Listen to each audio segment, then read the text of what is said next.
Nouvelle-Calédonie pour un débat sur précisément la façon dont cette histoire néo-calédonienne se situe dans la mondialisation. La comparaison avec d'autres territoires en Afrique ou dans le Pacifique est-elle éclairante? C'est ce que nous allons voir avec nos invités. Mais d'abord, un décryptage sur le mouvement kanak et sur l'identité kanak avec une de ses représentantes, Caroline Machereau.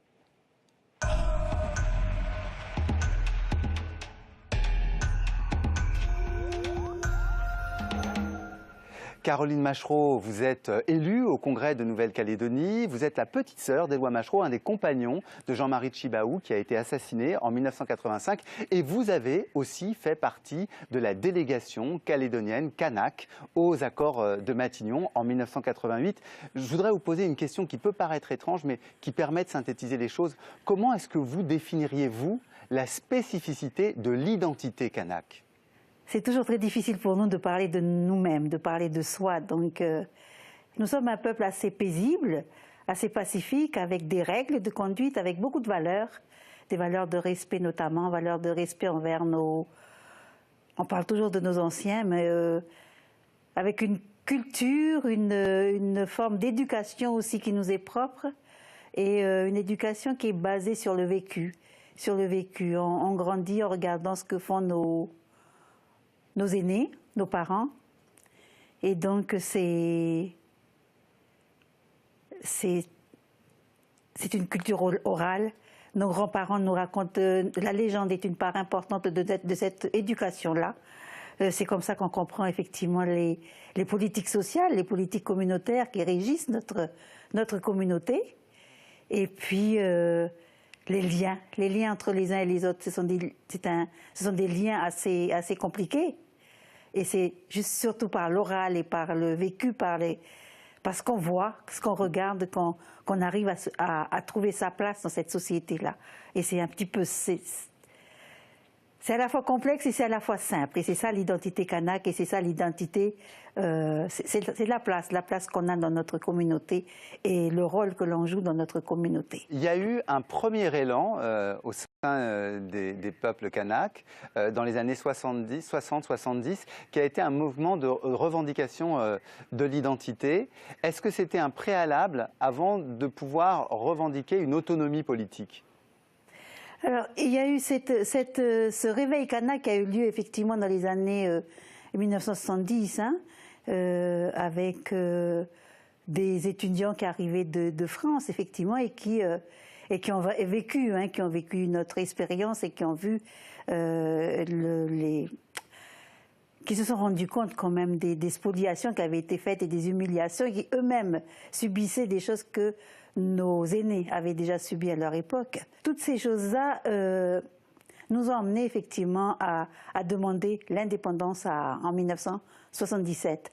Mais c'est une série de choses qui se sont déroulées depuis le début de la colonisation dans ce pays, les spoliations foncières, le fait que les Kanaks ont été parqués dans des réserves, ce qui est quand même paradoxal parce que ça nous a quand même permis effectivement aussi de conserver cette identité, de sauvegarder nos racines. Mais bon, on était quand même parqués comme on va dire ça, du bétail, alors que le vrai bétail, le vrai occupait nos terres. Occuper nos terres exactement. Et donc ça nous a quand même... je veux dire que c'est une série de choses. Il y a eu Atta, il y a eu Noël, il y a eu le conte de l'indigénat, il y a eu avec on avait des autorisations de sortir avec des couvre-feux, avec l'impôt de capitation. Ce sont des choses qui nous ont marqués et qui ont été transmises au fur et à mesure des générations. On est arrivé à un moment donné à demander l'indépendance parce qu'à force de demander la discussion avec la France pour que la France puisse reconnaître nos droits, les droits légitimes du peuple kanak, on n'y est pas arrivé. Et donc on a dit que stop, ça suffisait et que finalement il était temps que nous en sortions nous-mêmes, puisqu'on ne pouvait plus compter sur la France et que nous avons demandé effectivement qu'est née cette revendication de l'indépendance. Alors précisément en 1984, le FLNKS va porter cette revendication, il va y avoir une guerre civile et il y a ces fameux accords de Matignon en 1988. Est-ce que pour vous les accords de Matignon, c'est le premier moment de reconnaissance de l'identité du peuple kanak ? Alors déjà, je dois vous corriger, ce n'était pas une guerre civile. Hein. Les Kanaks n'étaient pas en guerre les uns contre les autres. C'est une guerre coloniale. On a pu participer à cette négociation parce que ça aussi, c'était une épine dans les pieds de la France. Hein. Le fait que l'opinion internationale s'est penchée sur cette affaire a obligé le gouvernement français à écouter, à nous entendre et la mise en place effectivement par le biais de ces accords de Matignon des provinces et une véritable décentralisation du pouvoir politique et de donner effectivement la possibilité aux Kanaks à travers les provinces nord et îles de pouvoir effectivement participer concrètement et pleinement à la gestion politique, à la gestion sociale, à la gestion de ce pays. D'accord. Alors, une dernière question. Est-ce que vous avez le sentiment aujourd'hui que la question démographique, au fond, les transformations de la population de la Nouvelle-Calédonie, fait peser un risque sur l'identité kanak? C'est moins les transformations du fait de la démographie qui nous inquiète que cette immigration encouragée par l'État français. Ces gens qui arrivent tous les jours là par avion et toutes ces choses-là et qui continuent à mettre en œuvre la lettre de Pierre Messmer de 1972 ou 73 qui disait qu'il fallait faire venir effectivement des populations de France pour noyer les revendications kanak. Notre politique à nous les indépendantistes, ce n'est pas c'est au contraire de construire ce pays avec les gens qui y vivent, qui ont leurs intérêts et qui n'ont pas l'intention de faire des coups ici et de repartir. Ce sont des gens qui aiment vraiment ce pays et qui veulent construire ce pays avec nous. C'est une belle phrase, on va s'arrêter là-dessus. Hein, l'idée de la construction d'un pays accueillant avec différents types de populations et d'identités. On va continuer ce débat. Je vous remercie beaucoup, Caroline Machoro, d'avoir été avec nous aujourd'hui. Et nous, on va continuer ce débat sur ces identités malmenées, celles des Kanaks qu'on vient de voir, mais évidemment d'autres qui ont été frappées par les mouvements du 19e et du 20e siècle. Tout à fait.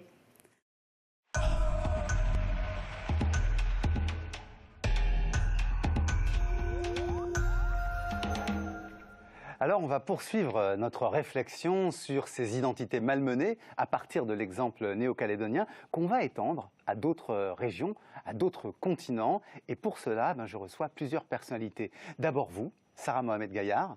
Bonsoir. Bonjour. Alors, vous êtes maître de conférence à l'INALCO, et donc l'école des langues eaux, comme on disait avant, et vous êtes l'auteur d'une histoire de l'Océanie, de la fin du XVIIIe siècle à nos jours. Cher Armand Collin, on a déjà eu l'occasion de vous rencontrer souvent sur cette antenne, sur France O, et merci beaucoup d'être avec nous.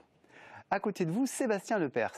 Alors, c'est un Calédonien un peu particulier, parce que vous vivez à Paris, mais vous êtes conseiller à la Cour des comptes, et je crois que, alors peut-être je me trompe, mais je crois que vous êtes le premier néo-calédonien conseiller à la Cour des comptes. Alors le premier actuellement, et je n'ai pas le seul aujourd'hui. D'accord. Voilà. Et alors vous avez passé votre enfance à Nouméa, où votre famille vit encore. Ouais. En face de vous, en diagonale, Alain Mabankou. Alors Alain Mabankou, on vous connaît, écrivain, auteur, professeur, et vous avez enseigné à Paris, au Canada, et maintenant professeur à l'Université de Californie, Los Angeles, UCLA, comme on disait quand j'étais petit, avec des beaux t-shirts. Et puis évidemment, le public vous connaît avec ce prix Renaudot 2006 que vous aviez eu, Mémoire de Port-Épic. Et cette année, dans la rentrée littéraire, un livre où vous vous exposez peut-être encore plus que dans d'autres. Les cigognes sont immortelles, aux éditions du Seuil. Et c'est un livre dans lequel vous parlez du Congo. Et c'est un peu cela qui nous a donné envie de faire la comparaison justement avec la Nouvelle-Calédonie, puisque tout cela a subi la colonisation française. Et puis à côté de vous, Paul Wameau. Alors Paul Wameau, vous avez commencé comme enseignant, on l'oublie parfois, mais vous êtes depuis écrivain, artiste, slameur et même comédien. Et vous préparez pour France O, je tiens à le signaler pour nos téléspectateurs, un film intitulé « Je demande la parole ». Eh bien, ce soir, on va vous la donner. Et justement, tiens, je vais rester avec vous pour commencer cette émission. Je voudrais commencer par une question toute simple. Ça ressemblait à quoi le paysage culturel néo-calédonien au moment où James Cook arrive? Il y avait des tribus différentes, il y avait des langues différentes, ça ressemblait à quoi? C'était le paradis avant que James Cook arrive, avant qu'ils arrivent avec leur périmètre et leur façon de découper l'espace. Ça ressemblait à quoi? Il y avait des familles, des clans, ça s'organisait autour d'une chefferie. Donc il y avait une organisation sociale propre au pays et que James Cook et tous ceux qui sont arrivés après ont déséquilibré. Alors justement, tous ceux qui sont arrivés après, je me tourne vers vous, Sébastien Lepers. Il y a donc eu différentes vagues d'arrivée à la Calédonie. Vous qui y avez vécu, ça veut dire quoi en termes d'arrivée quand on est à Nouméa? On voit ces différentes strates à travers les personnes. C'est quoi ces strates? Ben, on voit, enfin, la Nouvelle-Calédonie, c'est une mosaïque de peuples. La Nouvelle-Calédonie, c'est maintenant, enfin, à l'heure où je vous parle, et je ne vais pas revenir en 1774 ni en 1853, la prise de possession par la France de la Nouvelle-Calédonie. Mais actuellement, la Nouvelle-Calédonie, c'est un mélange d'ethnies, c'est une réalité, c'est des Mélanésiens, bien sûr, hein, en premier lieu, ensuite des Européens. C'est ceux qui sont arrivés quand? Alors ils sont arrivés quand, ces Européens? Avec le bagne, avec la conquête en 1853? Voilà, il y a plusieurs arrivées d'Européens, plusieurs vagues. Donc il y a eu la vague du bagne, la première colonisation, après la colonisation libre, entre guillemets, avec un gouverneur qui a voulu faire venir, payer de mémoire des colons de leur propre chef, et qu'on ferme le robinet d'eau sale, en fait, des bagnards qui venaient finalement, après être libérés, peupler la Nouvelle-Calédonie. Mais après, il ne faut pas oublier aussi d'autres ethnies. Il y a eu les Wallisiens, les Polynésiens, les Wallisiens. Il faut savoir qu'il y a plus de Wallisiens et de Futuniens en Nouvelle-Calédonie qu'il y en a sur leur propre île, Wallis et Futuna, et également les Asiatiques. Enfin, les Asiatiques, donc vous comprendrez bien que ce sujet m'est cher. C'était quand, alors, justement, votre famille est arrivée quand? Alors moi, ma famille, si je prends mon cas particulier, mon grand-père, indonésien, donc d'origine indonésienne, lui est arrivé dans les années 1920 en Nouvelle-Calédonie pour finalement prêter main forte. Hein. C'était de la main-d'œuvre. L'idée, c'est ces Occidentaux qui sont arrivés donc, en Nouvelle-Calédonie avaient besoin de main-d'œuvre pour exploiter à la fois le nickel. La Nouvelle-Calédonie, c'est quand même 30% des réserves mondiales de nickel. La Nouvelle-Calédonie est riche aussi en produits divers et l'idée, c'était d'exploiter ces richesses et donc faire appel à la main-d'œuvre indonésienne, vietnamienne, tonkinoise, japonaise. Donc il y a vraiment une histoire avec le Japon aussi, au travers même de la Deuxième Guerre mondiale, où lorsque la guerre était déclarée avec le Japon... Alors on va y revenir, voilà. Mais justement, pour parler de ces époques, bon, ces rencontres d'une certaine manière, j'appelle ça rencontre, mais on appelle ça colonisation aussi, ça provoque un choc assez terrible. Je vous propose juste pour avoir une visualisation de ça, de regarder un extrait d'un documentaire qui montre à quel point documentaire d'Emmanuel Tjibaou. On aura l'occasion de le retrouver dans cette émission puisqu'il nous a accordé une interview exclusive. Mais là, c'est un film inédit qui s'appelle Au nom du Père, du Fils et des Esprits, qui sera diffusé le 1er novembre 2018. Et regardez comment il décrit le choc pour les Kanaks de cette colonisation. Nous, les Kanaks, nous n'étions pas des citoyens français, mais des sujets de la France. Moins que des hommes, à peine plus que des animaux. Nous n'avions quasiment aucun droit. Interdiction de circuler la nuit, de se déplacer sans autorisation, de pratiquer nos coutumes. Obligation de participer aux réquisitions, aux travaux forcés pour l'État ou les colons. Interdiction de sortir des réserves. Obligation de quitter la terre des ancêtres, de la donner aux colons, de s'exiler derrière les fils barbelés. Interdiction de protester quand le bétail des Blancs mange nos récoltes, quand le colon vole nos femmes. Tant et tant d'inégalités depuis 1853. Tout un peuple déraciné et humilié. Tête baissée devant le militaire, le gendarme, le gouverneur, devant le colon, l'ancien bagnard. Tête baissée devant ceux qui n'étaient rien en France, mais étaient des seigneurs en Nouvelle-Calédonie. Tête baissée devant leur violence, leurs fusils. Tu viens de là, papa. De cela aussi tu es fait. Ces injustices sont notre chair. De cette violence légale et impunie, nous sommes les fils. Alain Mabankou, je vous ai vu regarder avec beaucoup d'attention ce passage. Je me posais une question. Est-ce que ce n'est pas tout à fait comparable au choc qu'a dû vivre une société comme la société congolaise, d'où est issue votre famille. Oui, parce qu'il y a toujours un parallélisme, c'est que la colonisation a parfois d'identiques, ce sont les atrocités, parce que moi je viens du Congo-Brazzaville, la construction par exemple du chemin de fer Congo-Essayant a eu ces genres d'atrocités en face de nous, qu'on appelait le Congo belge. On sait ce que Léopold II a dû faire, les bras coupés, l'humiliation. À travers ces visages de ces personnages, je voyais vraiment toute la détresse, en particulier le personnage qui avait un peigne. Ce regard tout livide, droit et baissé, traduisait à la fois l'impuissance de vaincre ceux qui sont venus, mais quand même la patience qu'il y aurait une descendance qui demanderait des comptes plus tard pour cela. Donc ça m'a donné ces frissons et rappelé peut-être aussi la période de la colonisation du Congo. Donc, ça écrasait les différences entre les ethnies, parce qu'au fond le Congo c'était pas un pays, j'allais dire, avant la colonisation. Donc il y avait des ethnies. Donc est-ce que ça a écrasé les différences? D'abord il y avait quand même le grand royaume Congo. Donc c'est vrai que le colon arrive toujours d'abord avec la ruse, essayer de pactiser avec les chefs pour acheter telle terre. On offre, je ne sais pas, du sel, on commence à danser, du sucre, et ainsi de suite. Et puis, la religion aussi derrière, aidant à tempérer toutes sortes de révoltes. Je pense que le parallélisme est frappant, même quand on voit la position même du colonisateur en signe d'un chasseur qui vient de vaincre quelque chose et comment il tient pratiquement en laisse les personnages, parce que pour eux, ces individus n'ont pas d'esprit autonome, ces individus n'ont pas de culture, alors que la culture qui est la leur est une culture qu'ignore les colonisateurs.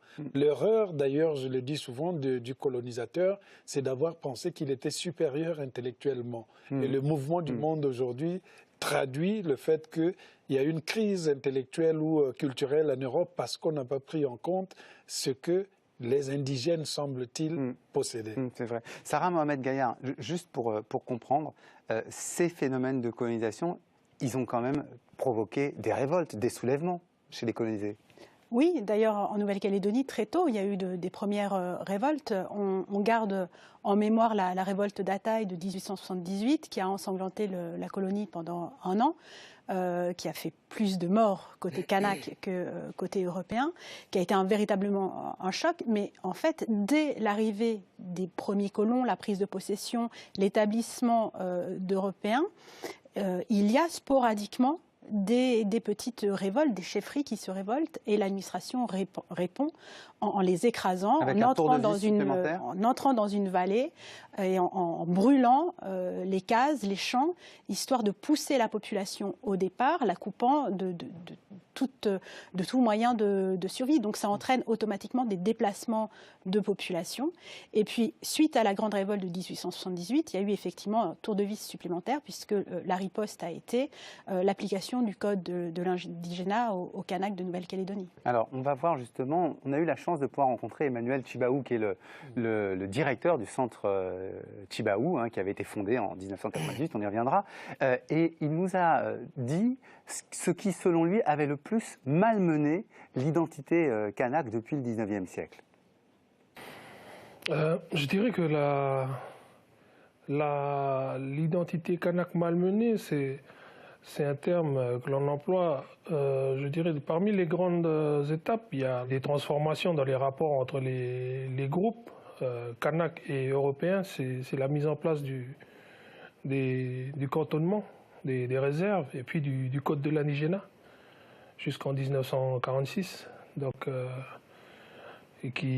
l'installation des colons qui s'est aussi accompagnée par l'installation l'évangélisation, avec l'interdiction de pratiquer les rites, l'interdiction de parler la langue, de circuler en dehors des tribus, et puis le régime de prestations obligatoires pour les Kanaks, avec l'impôt de capitation. Donc c'est un certain nombre de mesures qui ont été mises en place pour installer la colonisation pénitentiaire d'abord, puis la colonisation libre, qui ont certainement bouleversé d'une manière affirmée l'identité de ce peuple qui est là depuis près de 2000 ans en Calédonie. Alors, à contrario, à l'envers, qu'est-ce que vous citeriez comme étape pour la reconnaissance et la reconstruction de l'identité kanak? Alors comme date phare, je pourrais citer 1975, premier festival culturel mélanésien au cœur de Nouméa. Et donc un questionnement qui se fait jour à ce moment-là, 75, et puis après qui se cristallise de manière un peu plus sur le champ politique avec en 82 la création dans le cadre du gouvernement Tjibaou de l'Office culturel, scientifique et technique kanak qui en étant avec les missions de valoriser le patrimoine culturel linguistique kanak déjà, et sans pendant l'office foncier qui était chargé de travailler sur la question de la réforme foncière, la question de la terre en Calédonie. Alors, j'avais envie de vous faire réagir là-dessus, Sébastien ou Paul. Paul Wameau. La Nouvelle-Calédonie, son histoire avec sa relation avec la colonisation, cette rencontre, ou c'est même pas une rencontre, ça a été... elle est violente, hein. La violence, elle s'est ressentie au niveau des Kanaks et pas seulement. Là, on a évoqué rapidement les Banias. C'est une terre qui est gorgée de violence. Et cette violence-là, nous, on est les descendants de cette violence-là. Le temps a passé. Maintenant, il y a d'autres formes de colonisation. Maintenant, on peut parler de néocolonialisme, on peut parler de... Mais vous diriez ça pour après la Seconde Guerre mondiale? Parce qu'après la Seconde Guerre mondiale, justement, la citoyenneté intervient. C'est plus des indigènes, ce sont des citoyens français. Est-ce que ça change quelque chose, ou est-ce que ça reste quand même une identité de seconde zone, ou voire inexistante? C'est déjà un pas, c'est déjà une reconnaissance qui est faite pour le peuple kanak. Et on a un pays à inventer, on a un monde à inventer, on a on a une palette de couleurs là, et qu'il faut qu'on sorte, et qu'il faut qu'on se renouvelle, qu'il faut qu'on se... On va y venir justement, on va réfléchir aux solutions. Mais Sébastien Lepers, là je m'adresse à celui qui est quand même, j'allais dire, un haut fonctionnaire de cette République. Et je voudrais vous poser une question. Est-ce que l'écrasement des identités locales qu'on voit en Nouvelle-Calédonie, qu'on a pu voir durant la colonisation au Congo, après la Deuxième Guerre mondiale, est-ce qu'il continue, mais est-ce qu'il ne continue pas au même titre dans les régions françaises de métropole? Moi, j'ai eu la chance de vivre dans un endroit préservé à l'île des Pins, en fait, qui est une région un peu préservée de la Nouvelle-Calédonie, sur laquelle il n'y a pas eu de déploiement massif, qu'on parlait d'organisation sociale, Paul en parlait, avec le lien, la relation de l'homme vis-à-vis de la terre. C'est très fort dans l'esprit mélanésien, dans l'esprit kanak. Et maintenant, l'adhésion de la Nouvelle-Calédonie à la France, bien sûr qu'au début, elle ne se posait pas. On parle de prise de possession, les termes sont forts. Enfin, il y avait un rapport de force qui était déséquilibré. Maintenant, moi, je parle du présent. Alors, le passé est douloureux, il faut en faire... c'est notre passé, il faut le partager, il faut... communier autour de cela, mais moi, je suis assez positif et je vois actuellement beaucoup d'ethnies qui vivent ensemble, qui vivent très bien ensemble et qui arrivent à partager des valeurs qui sont des valeurs tout à fait respectables, océaniennes et qui vivent sur ce pays et qui arrivent à concilier à la fois développement et héritage culturel. Donc vous êtes déjà revenu au présent, donc vous m'avez massacré toute ma partie historique, donc je me tourne vers celle dont j'espère qu'elle va un peu me parler d'histoire de la citoyenneté, qu'elle va un peu me dire ce que ça veut dire, Sarah Mohamed Gaillard, après la Deuxième Guerre mondiale, la citoyenneté, le fait d'être des territoires pleinement reconnus, ça change rien, ça donne pas un semblant de reconnaissance? Alors, évidemment que ça change les choses, mais du jour au lendemain, avec la 4e République, ceux qui étaient sujets d'empire deviennent citoyens français. Ça ne veut pas dire que du jour au lendemain, ils vont être reconnus et se sentir comme des citoyens français avec tous les devoirs et surtout les droits qui y sont liés. Par exemple, au début de la 4e République, il y a 1144 Kanaks qui sont inscrits sur les listes électorales. Ce sont des Kanaks, citoyens français, mais qui sont jugés, évolués, parce que enseignants, chefs, les autres ne votent pas. Ils sont les premiers électeurs.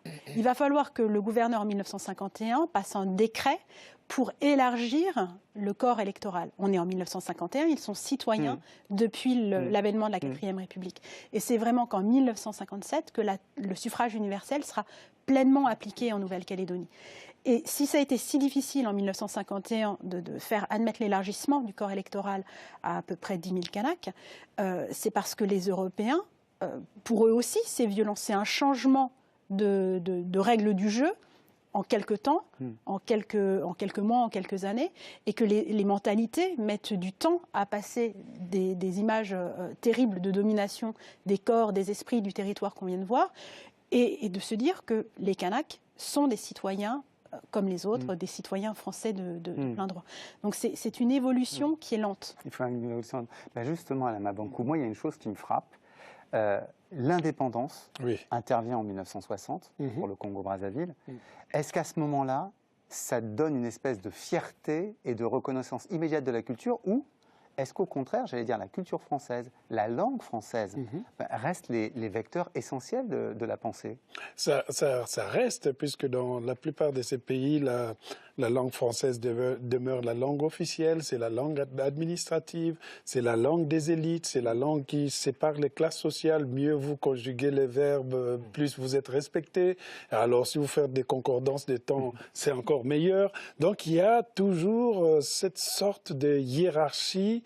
Selon que vous étiez sorti de l'école occidentale, donc de la France, il y a une administration qui va se faire. On va avoir une désillusion très vite parce qu'on sentira toujours la main de l'ancien colonisateur revenir un peu comme la main invisible de Keynes, continuer une sorte de colonisation à l'arrière, puisque on est toujours obligé d'appeler le centre pour continuer la direction des choses. Et même, c'est à cette époque-là que la France va continuer à installer les présidents comme ils veulent, puisqu'on a la grande période des Foccart, le précaré africain, on a l'impression de la liberté, mais tout va se justifier pratiquement dans cette chanson Indépendance Tcha-Tcha de Calais. On est content, on a eu l'indépendance, mais immédiatement vont s'installer les dictatures pour continuer à travailler avec l'ancienne métropole en attendant que les élites se forment.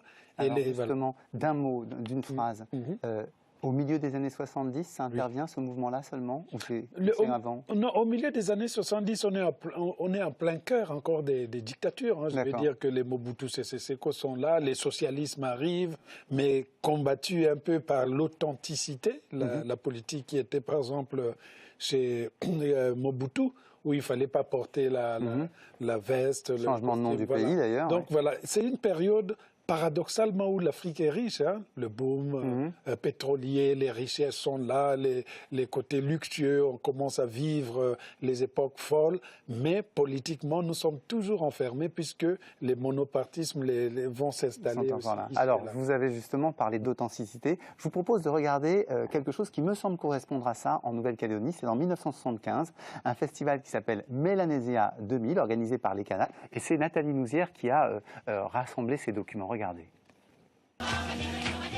Pour faire reconnaître le peuple kanak, Jean-Marie Djibaou veut aller plus loin. Il a l'idée d'organiser un grand festival. Ce sera Mélanésia 2000.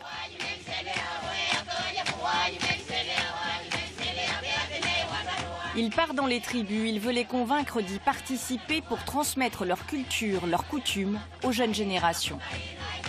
Si vous ne faites pas connaître la racine, les enfants seront déracinés, c'est-à-dire sans racine.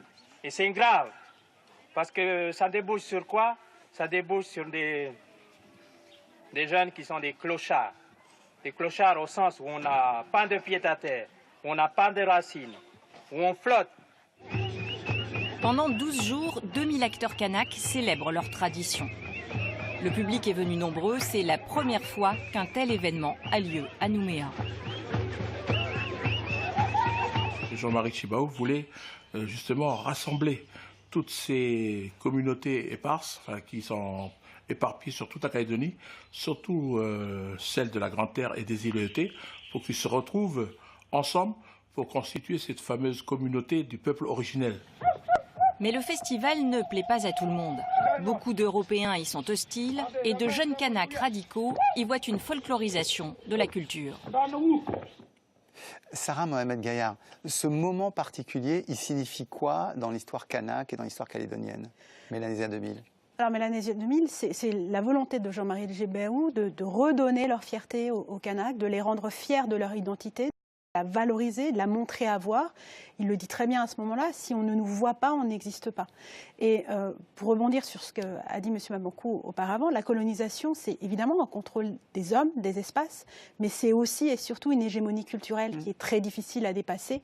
L'indépendance ne signifie pas non plus qu'on met un terme à l'hégémonie culturelle. Vous avez préparé, vous avez écrit, Paul Wameau, un slam, que j'aimerais bien que vous nous disiez aujourd'hui. Vous m'avez dit en préparant l'émission que c'était destiné en pensant aux habitants de Rochefort, que vous l'aviez écrit, mais je pense que ceux qui nous écoutent aujourd'hui vont bien comprendre comment Mélanésia 2000 peut être un écho aux mots et aux phrases que vous allez nous dire. Je vous laisse nous emmener dans « Nous nous arrachons à l'oubli ». Nous nous arracherons à l'oubli, sous les cendres des conques, sur le restant de nos ruines, pour de nouvelles mémoires, pour d'autres histoires à conter, pour nos ailleurs à lier. Nous nous arracherons à l'oubli et nous graverons qu'entre-temps nos souvenirs à jamais. Merci Paul. Merci. Nous nous arracherons à l'oubli. J'imagine que l'écrivain que vous êtes, en ayant en tête les cigognes sont immortelles, c'est ça que vous avez voulu faire aussi, ramener, rendre vivant ce monde du Congo-Brazzaville des années 70-80, avec cette famille de plusieurs ethnies, ses amis. Je pense que la famille est essentielle, évidemment, pour recomposer aussi l'histoire. Jusqu'alors, quand on étudie l'histoire d'un pays, on prend souvent l'histoire officielle, mais la vraie histoire, c'est celle des gens, celle des petits peuples, des petites gens. Et moi, j'ai voulu aussi peut-être arracher à l'oubli cette part de l'histoire du Congo, certes, mais au fond, en regardant l'histoire du Congo, eh bien, dans ce livre, je regarde pratiquement l'histoire de l'Afrique et peut-être même l'Afrique qui regarde l'Europe et l'Europe qui veut tourner le dos à l'Afrique tout en continuant quand même à brouter dans le silence ce qu'il a piqué à l'Afrique. Donc, les cigognes sont immortelles, c'est aussi le refus de l'oubli de l'histoire ou bien le report de l'histoire vers ceux qui l'ont fait et ceux qui l'ont subi aussi, parce que c'est souvent, on n'entend jamais ceux qui ont subi l'histoire. Il y a toujours de la gloriole de ceux qui croient avoir inventé la pierre philosophale. C'est tout à fait juste, et je ne peux pas m'empêcher de penser à la dictature marxiste-léniniste sous les tropiques. Qui était présente, hein, on a grandi dans ça. Je veux dire que je suis un produit de la dictature marxiste-léniniste. Et peut-être que s'il y a un petit merci que je peux dire à la dictature, c'est de m'avoir aidé à écrire ce livre, parce que si je n'avais pas suivi cette dictature, peut-être que beaucoup de Congolais ne connaîtraient pas cela. Mais bon, on ne peut pas faire l'apologie du mal. Alors, on ne peut pas faire l'apologie du mal, et en même temps, si j'ai voulu évoquer ça, c'est parce qu'il me semble que c'est un temps où le combat change un peu. C'est-à-dire qu'on passe au combat idéologique. Et je pensais à ça, Sébastien Lepierre, je voulais vous demander votre avis. Est-ce qu'au fond, cette idéologie forte qu'il y a encore dans les années 70 et 80, c'est pas ça qui permet au mouvement identitaire kanak de se solidifier, de construire une doctrine, parce qu'au fond, il y a des modèles révolutionnaires qui existent.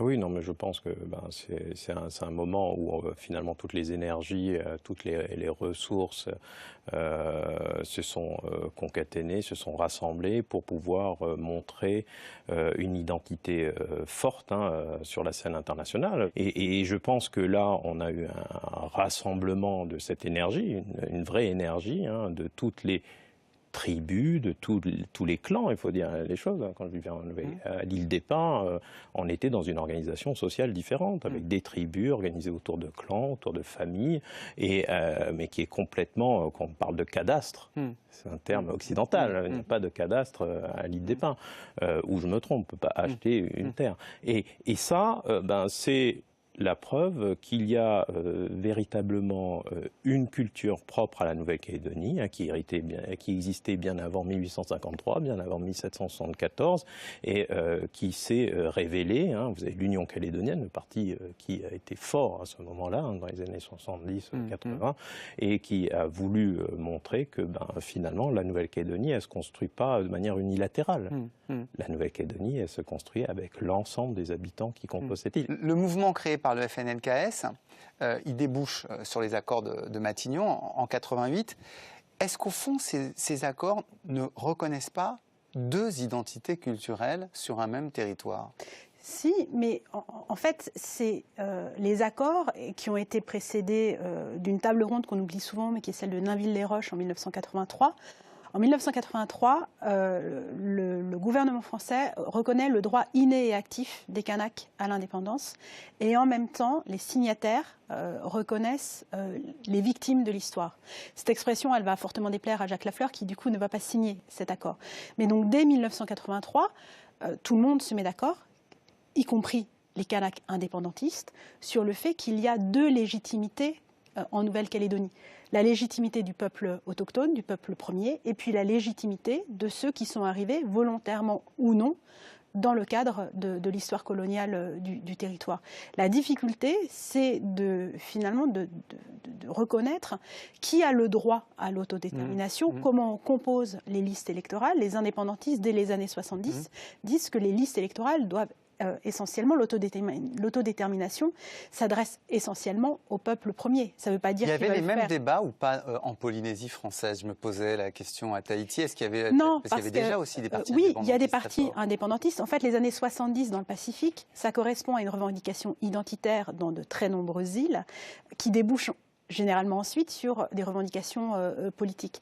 Mais les établissements français d'Océanie, comme on les appelait avant d'appeler cet espace la Polynésie française, n'ont pas connu la même histoire coloniale que la Nouvelle-Calédonie. Il y a très peu de colons qui s'y installent, ce sont essentiellement des missionnaires, des administratifs, évidemment quelques familles de colons qui arrivent, quelques hommes qui se marient avec des Polynésiennes, mais il n'y a pas de colonisation. Je dis ça parce qu'on voit l'image d'un des responsables. Voilà, Puvanaupa, mais il n'y a pas de colonisation, de peuplement.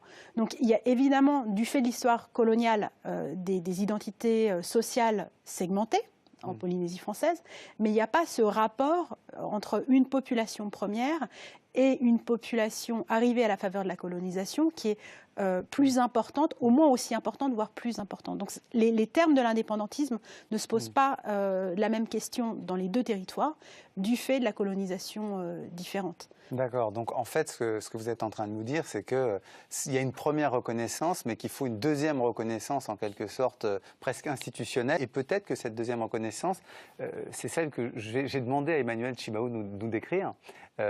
C'est justement la naissance du centre Tjibaou. Et donc je l'ai interrogé tout à l'heure pour qu'il nous précise comment était née cette institution qui doit être un conservatoire culturel kanak.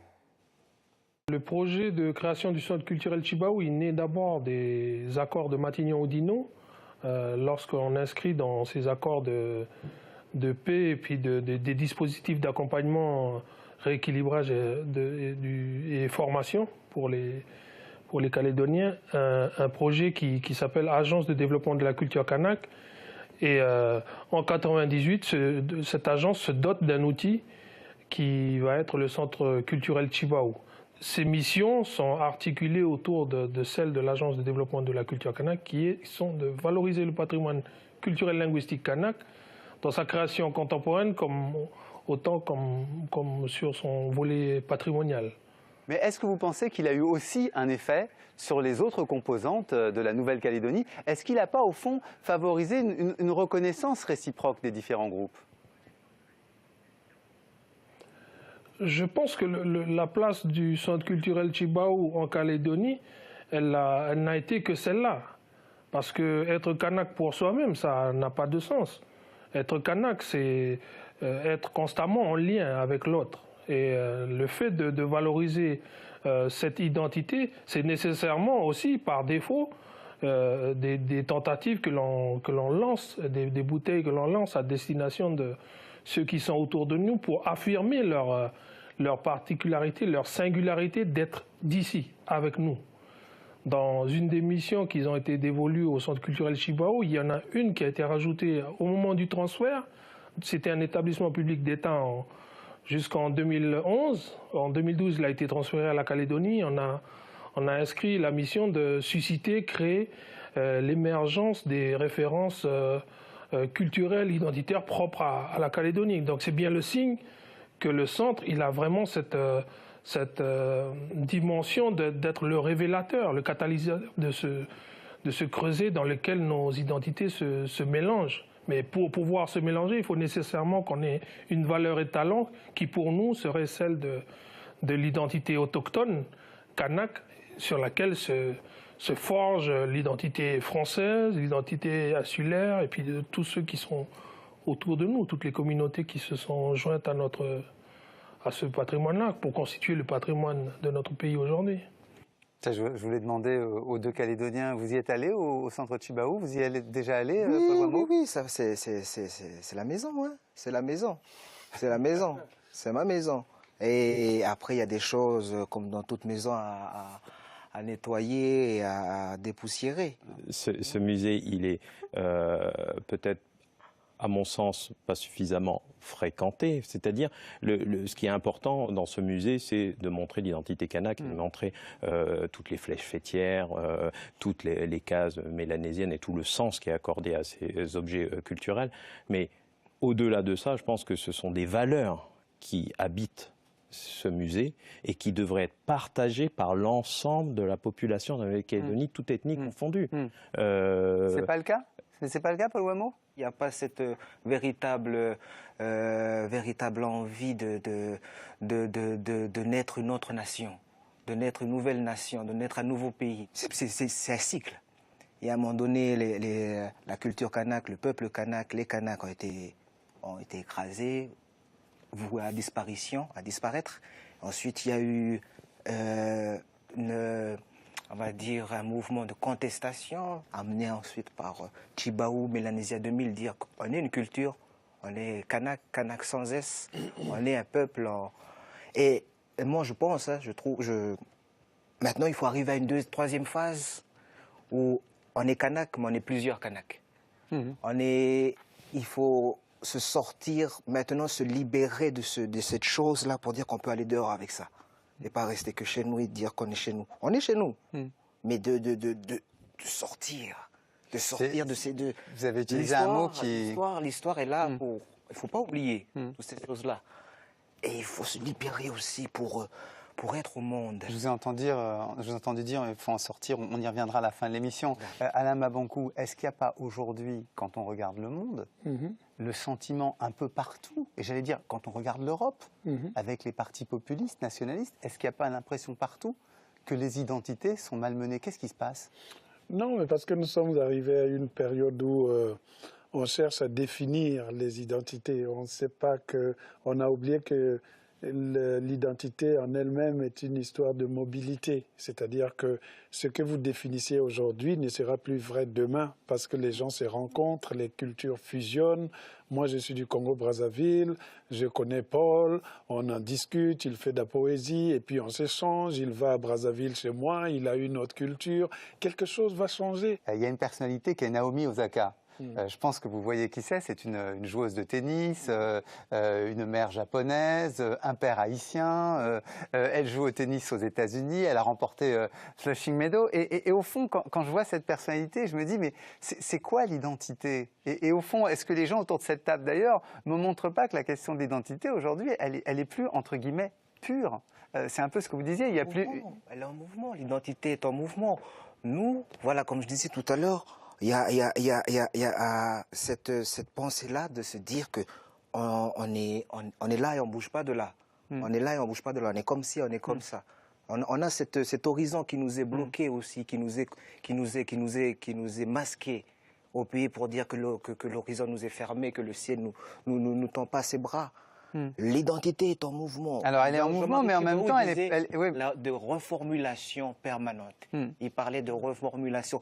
Nos grands-pères, quand ils prenaient la pirogue pour aller dans l'autre île qui se trouve à l'autre bout de l'horizon, ils ne se posaient pas ces questions. Ils prenaient la mer, ils prenaient l'horizon.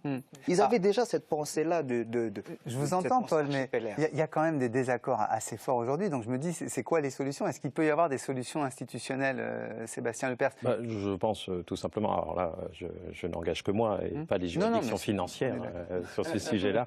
Mais non, mais je pense très clairement que la Nouvelle-Calédonie, comme je l'ai dit, c'est des rencontres de culture. Mais avant tout, voilà, il y avait des sujets politiques à traiter. On a créé 3 provinces avec un rééquilibrage institutionnel entre les provinces. Les succès, il y a eu des succès irrémédiables. Moi, je pense que reconnaître finalement qu'il y a différentes cultures qui habitent une île, c'est déjà un axe fort. Moi, je veux prendre les anglo-saxons, sans tirer sur le modèle anglo-saxon, mais mes voisins néo-zélandais ou australiens, ils ne se sont pas embêtés plus que moi. Je suis allé dans certaines villes australiennes, vous ne voyez pas un aborigène dans la ville.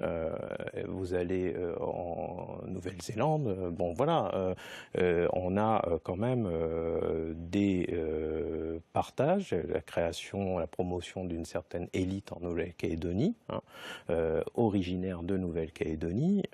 Donc je pense qu'on y arrive tout doucement et il y a un jeu de métissage. C'est vrai qu'on est une mosaïque de différentes communautés, un brassage de communautés dans la Nouvelle-Calédonie et vous avez maintenant des personnes, prenez mon cas, et je pense que Paul doit connaître aussi beaucoup de métis en Nouvelle-Calédonie et ça va être un vrai sujet. Et nous sommes une terre de partage de valeurs, et je pense qu'on n'a pas à camper au travers de l'actualité. On est sur la scène dans le monde. Si on regarde le monde, vraiment, on prend du recul et on regarde le monde.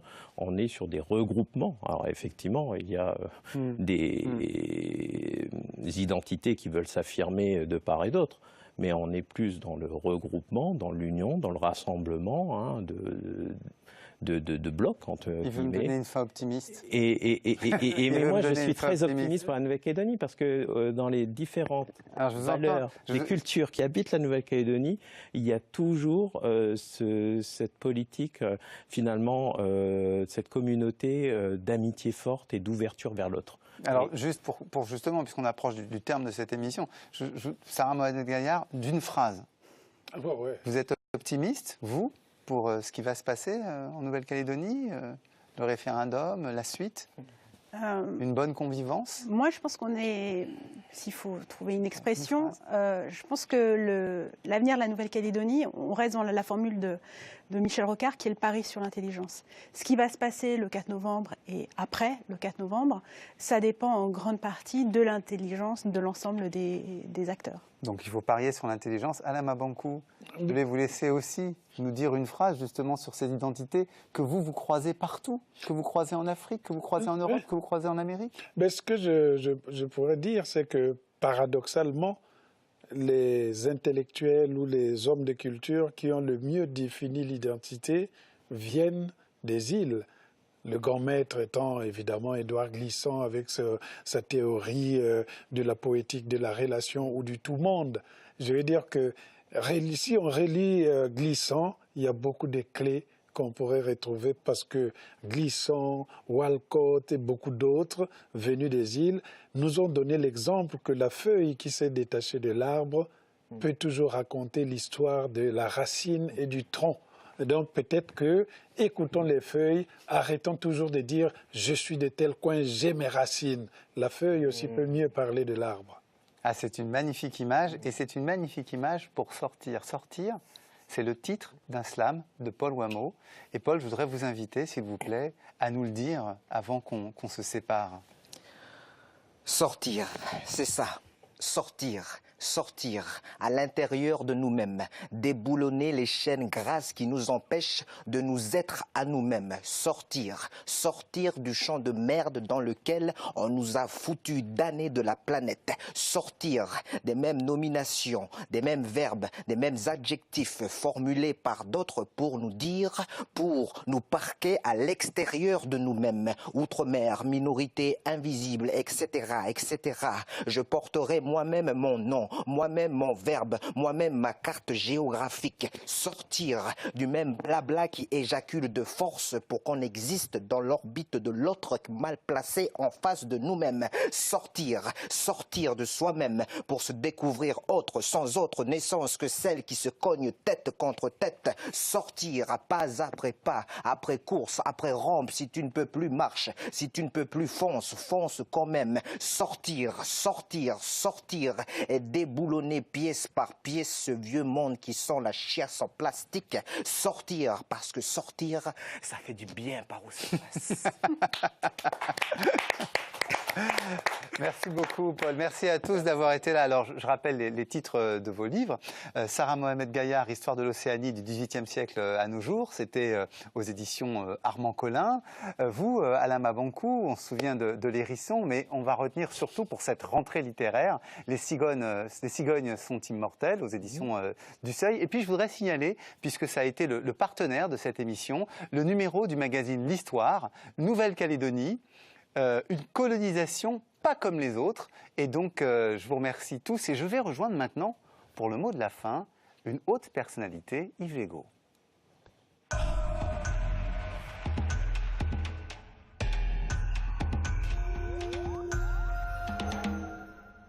Pour conclure cette émission, on va se tourner vers une personnalité qui a été ministre des Outre-mer et qui aujourd'hui a pris un peu de distance. Bonjour Yves Legault. Bonjour. Alors vous êtes retiré de la vie politique, donc je reçois un sage plus qu'un homme politique. Je ne sais pas si on devient sage quand on ne fait plus de politique. En tout cas, aujourd'hui, je fais d'autres choses, mais je reste attentif à la vie publique de mon pays. On ne peut pas, comme moi, avoir fait 30 ans de carrière politique et s'en désintéresser, même si je fais toute autre chose. Alors justement, ce qui nous intéressait, c'était le fait que vous ayez été ministre des Outre-mer et qu'en même temps, vous ayez cette petite distance. Vous avez écouté notre débat. Qu'en avez-vous pensé? Est-ce qu'il y a une idée que vous avez retenue ou une phrase?